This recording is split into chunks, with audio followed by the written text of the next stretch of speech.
Now, we'll continue to take this wider because President Trump says he loves that CBS, for example, is taking The Late Show with Stephen Colbert off the air. Colbert told his audience about the fact that he had been ditched during Thursday's taping. The network will be ending The Late Show in May. And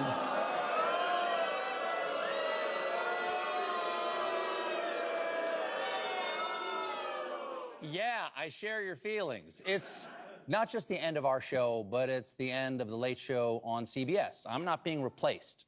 This is all just going away.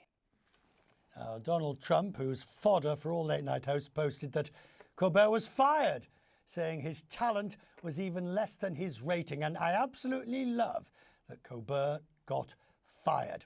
He took over the show in 2015, and CBS says the decision to cancel it was purely financial. William Cohan's with me, founding partner of Puck. A really simple question. Do you believe it? It was as purely financial. All right, the show's losing money, but lots of television programs lose money and are kept for other reasons. Do you believe that's the real reason? It's certainly part of the reason, Richard, but I don't think it's the whole story here. What was it, 2 days ago or 3 days ago? He referred to CBS's payment of $16 million to the presidential library, Trump's presidential library, as a quote-unquote bribe, which is, of course, absolutely correct.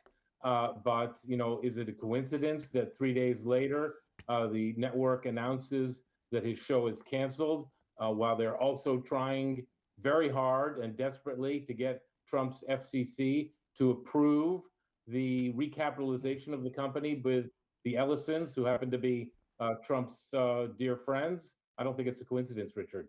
Just how much of institutional overturn are we seeing? And we're going to talk about it a bit later on as well in terms of other aspects. But in terms of law firms, universities, CBS, Paramount, you've got ABC, Media, Meta. It seems as if no one is willing to say, even though we might be right, we're going to stand up here. Except Harvard. Right. Well, I mean, Harvard at first didn't, but lately they've decided to stand up. Some law firms have been willing to stand up to Trump and have been successful in the courts. But Trump is clearly on a retribution campaign. He's going after various entities seriatim. I note that he has not gone after any Wall Street firms, although I watched that very carefully. He's gone after Wall Street law firms. He's gone after higher education. He's gone after media companies. But interestingly, he hasn't gone. He's gone after the Fed chairman. But interestingly, he hasn't gone after Wall Street firms. So I find that fascinating. You know, clearly, the right thing to do is to stand up to him here. It'll be interesting to see what happens with the Wall Street Journal and the Murdochs, whether he in fact doesn't sue them. I don't think he will. Right. I think that's puffery. And if he does, I think the Murdochs will stand up to him because they know they're in the right here.